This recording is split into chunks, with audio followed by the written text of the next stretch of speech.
Hey, welcome to Talking 360. I'm Tony Scott, and with me once again is F. Kenneth Taylor, who I interviewed. What was it, Ken, about a Mm, year or so ago, it maybe a little over a year ago? Over probably 2012, 2013, somewhere around that long there. ago, man. Yeah, don't seem like it. Wow. Okay. All right. Now you've been and it says you've been actively pursuing writing since Hmm. 2001 after writing your first manuscript, Aftermath. A saga begins, but let's be clear that he's not pursuing. He is a writer. He's got 4 books published. He does a couple of. He's done some couple of writing stints with a couple of online magazines, so he's in the game. He's a freelance writer. If you need a hired gun, he's your guy. He's does some speaking engagements. He's affiliated with the Greater North County Chamber of Commerce. And you started an online magazine. Tell me about that. Okay, it's called something and not something, but something. Something unique magazine. Right. And Yeah. basically, the magazine, there's going to be common, topics and genres like entertainment, relationships that you see in, a lot of other magazines. But there's also going to be Black history and not just the stuff that we learned in school. I mean, the stuff that Bet we you. pretty much don't learn in school. There's going to be that. Um, Everyone on my father's side of my family has some type of artistic ability, rather it's drawing, painting. So I want to get in touch with creative, more so the creative and visual arts, local musicians, as well as um, social and world events, and probably more importantly, what's going on in Black America, among other Right. things. So, Yeah. So this is going to be an online only magazine, a digital magazine. well, starting out, yeah, Yeah. for the time being, yeah. Now, if an opportunity presents itself somewhere down the road where we can go into print, then I Mm-hmm. mean, I'll definitely pursue that. Well, it's my understanding, Ken, is that digital is where it's at. Mhm. So starting out digital, it just may be the path to go. From everything I've read, is it's pretty tough to be a print magazine these Oh days. A yeah. lot of them, sister to sister magazine, Jet magazine, they're only digital now. They're not. There's no longer a printed edition of Mhm. their Right. magazines, and they're doing a lot better. It's expensive as heck. So, what made you want to create a magazine though? I guess you can say I was just looking for a way to further expand myself and a way to sort of put more material, not just material that I personally want, to put out, but I know so many other aspiring writers, and so there's also a chance to bring some of them in, and Right. let their work and their names be gain exposure as well. So. Okay, got you. Now, we talked before because you had written a book, and since that time, I mean, you've done some interviews on the radio. You have a couple of podcasts that you've been on. Like I said, you do some public speaking. You were invited to the Shafley branch of the public library for the 8th annual Arthur Shout Out this year. You're one of only 16, so that's pretty cool. You're writing the Aftermath sequel, Relentless Intentions. Again, you started the magazine, but there's been like a lot of interest in people who want to learn how to write a book. I did a series. I don't know if you know Jolena Johnson, Yeah, but I did a series with I've met her her in on person how. before. Yeah, very very nice lady, and she's a publisher and uh, on how to publish a book. There's a lot of interest in that, and I say that because you also offer services as a proofreader and things like that. Tell me about that. Well, it's more editing, more along the lines of editing, maybe a book review, but I don't have the means to like assist someone with publishing and so forth. But and but you can help them move the book along the way. Is what I'm Oh, saying, though. yeah, You're quite capable of doing that. definitely. Um, Yeah. Actually, one of my neighbors, and he's a team leader for the Greater Hmm. North County Chamber of Commerce, and he's has his own real. Him and his wife has their own real estate company. It's A-list Realtors, um, and he's starting a book. And he came to me like, "Hey, Ken, give me some pointers, And Right. so Right. he's just getting started, but I'll be anytime he has questions or want to know how to get from this point to the next point. I mean, I'm there. So you're acting as a consultant for him as he moves Right. his book along the way. So on a 1 to 10 scale, man, well, how hard is it to write a book? Mm, that's a good question. I guess for me personally, Yeah. maybe about a seven, depending on Okay. the depending on the book, the storyline, how bad I Hmm. just want to do it. You know, Hmm. Whether or not it's going to be fiction or non-fiction. Uh, But I guess, Ken, my question is this though, and I get all that, but I mean, after you've written the book, maybe I should have phrased it better. How difficult is it to get it from the end of when you've written your mhm. book to getting it available for purchase? I mean, it's not just writing a book Right. and then bam, it's there. There's so much more That to that. There's the what is it, the that ISBN that number, would and there's that would all. be a 10. Yeah. That would but and I've spoken to many authors about this, people who write books on a regular. I've talked to Bunny DeBarge about this. She wrote a book not too long ago. But they say it's so rewarding. It is. Once you finally done it and you Yeah. kind of sit back and just finally soak it all in for that first time, you're like, wow, okay.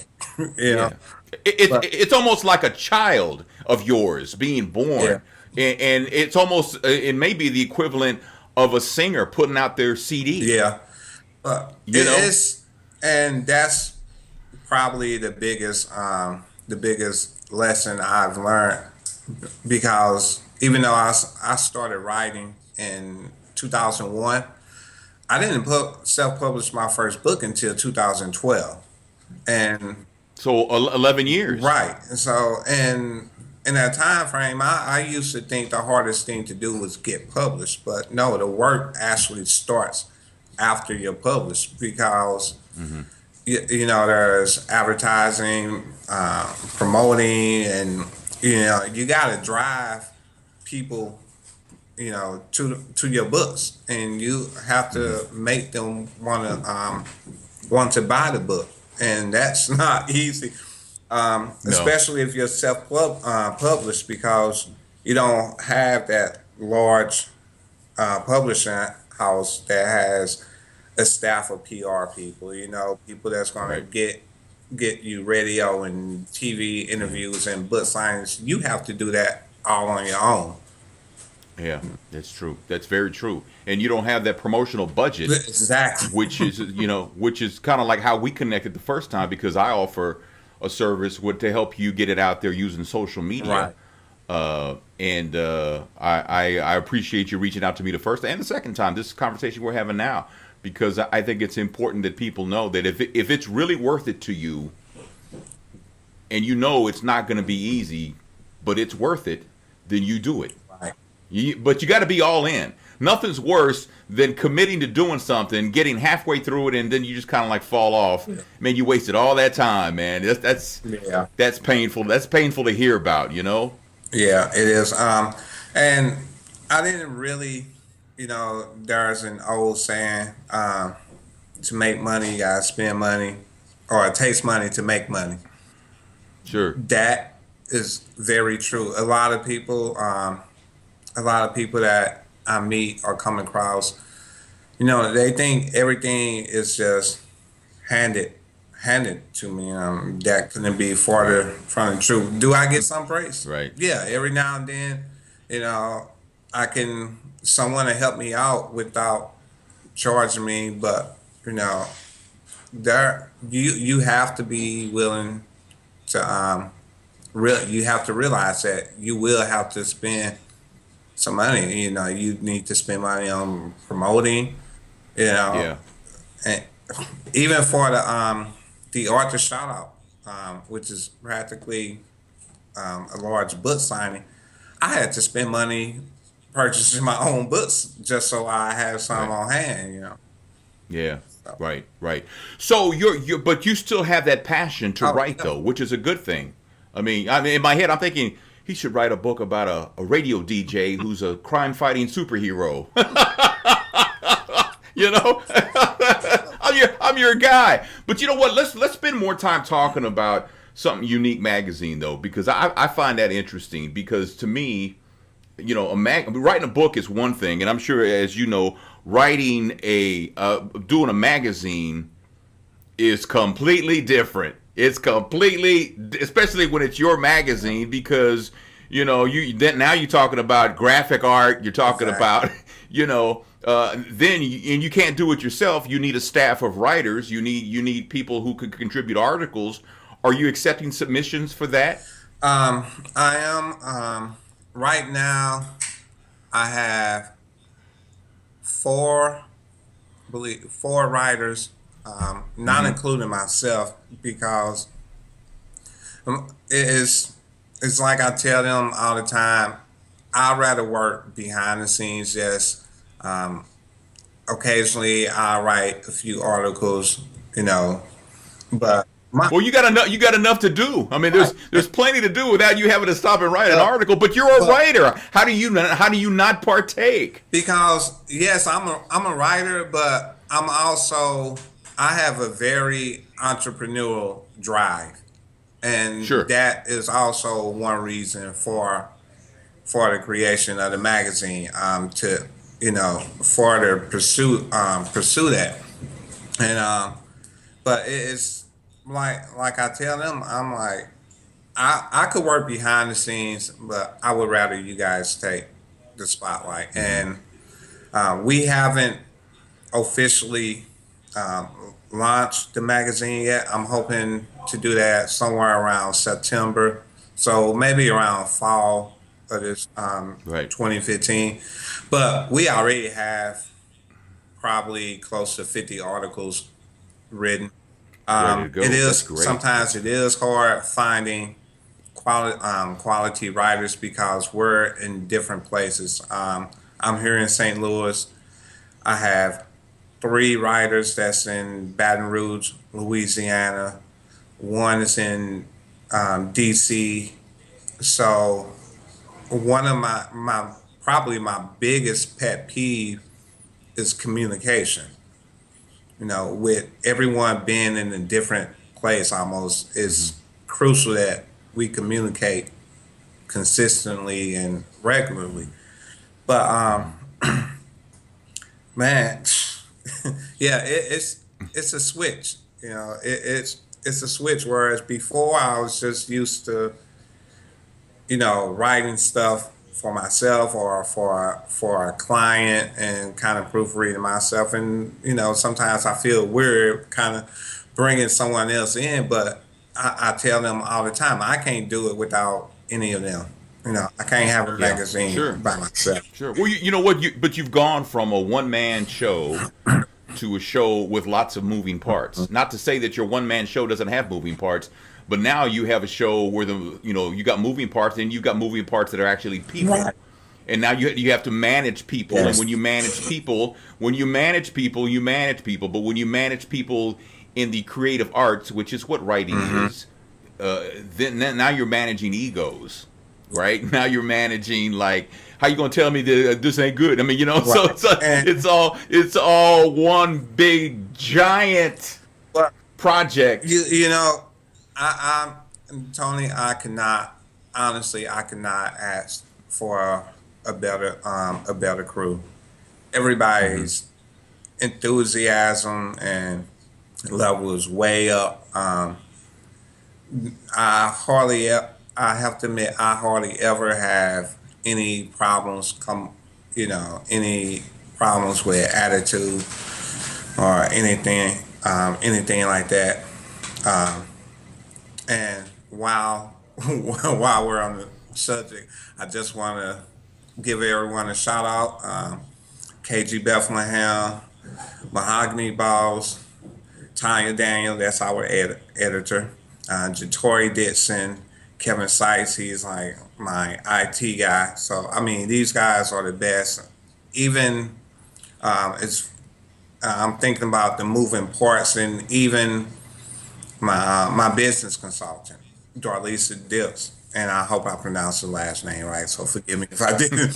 But I mean, she because before I reached out to any of the writers that I have, or anyone, the editor or not, I I don't know how many months I have researched the ideal and researched online magazines and so forth before I approached a business consultant. So she met with me, and she asked me a series of questions and whatnot. And it wasn't until the end of that meeting that I found out the questions she was asking me was she called them probing her. That's how she find out who's serious about Sure. and who's not. And so Yeah. she said, "Well, I was a little off basis on a few things, but I had the right idea. I was just a little off. But she, I mean, the advice she gave me, it pretty much got me to the point where I'm at with things now, and I'm actually getting ready to meet with her again next week to Okay. kind of move Okay. to the next phase." Well, cool. And you're looking for an early fall launch. Mm-hmm. Yep. That'd Yep. be great, man. That's going to be great. So if people want to reach out to you, how would they reach you if they wanted to get more information about possibly submitting materials for the online magazine, or maybe they want to inquire about maybe be doing some graphic work Uh, for you or anything like that? I'm all over Facebook. F. Kenneth Taylor. You can actually Google my name, and you can find me on LinkedIn, Google Plus, Twitter, of course, on Facebook. You can email me at fkennethtaylor.com. So I am available. You're all over the I'm place. trying to be. I heard that. Very good. Very good. Well, it's good connecting with you again, man. I'm excited for you. Something unique magazine is like your focus, your goal for this Mhm. year to get this off the ground and online, and it's going to be pretty awesome, man. So congratulations on that. I think it's great, man. Anytime you can do something in the Oh, in the digital world, I think that's a step right. forward, man. Oh, one other thing I do want to mention about the magazine, and I almost forgot about this. I don't know how, uh, but it also cover things going on in the community. Like right now, Sure. um, probably sometime next week, I'm going to be starting, I guess, start work on a feature for St. Louis Youth Bill. You know, Okay. and basically it'll be maybe one day I go in and I'm going to sit down with some of the staff members and students, and I might interview staff and students, and then another day I might go with them on a job site, because I don't know, for those that's not familiar with the youth build program, basically there's mentors and counselors, whatnot, that take 18 to 24 year olds and they train them in the construction trade by rehabbing homes and so forth. But at the same time, they also teach them not just job and computer skills, but life skills as well. So I'm Sure. really excited to be working with them, and hopefully in that process, maybe I get a chance to speak to some of the students or whatnot. But that's also going to be featured in the magazine. So Very good. And the cool thing about digital magazines is it can be as interactive as you yes. want it to be. You know, a print magazine, it is what it is. You open it up, there's some pictures in there, stuff like that. But a digital magazine, you can incorporate video, you can incorporate voting, all kinds of things, which I think is so cool. It takes the whole thing to the next level, man. I'm excited for you. So congratulations, man. Thank you. Thank you. Very good. Very good. Thanks for spending some time with me too, man. Appreciate your time. Thanks for having me again, man. Hey, man, no problem, man. That's F. Kenneth Taylor. Look for his magazine, Something Unique Magazine, to be out this fall online. It'll be all over social media like he is. You can keep track of him or reach out to him. Facebook, Twitter, Google+. He's everywhere. So, again, thank you for your time, man. I really appreciate you. Thanks again. All right. Thanks for watching Talking 360. We'll see you soon. I'm Tony Scott.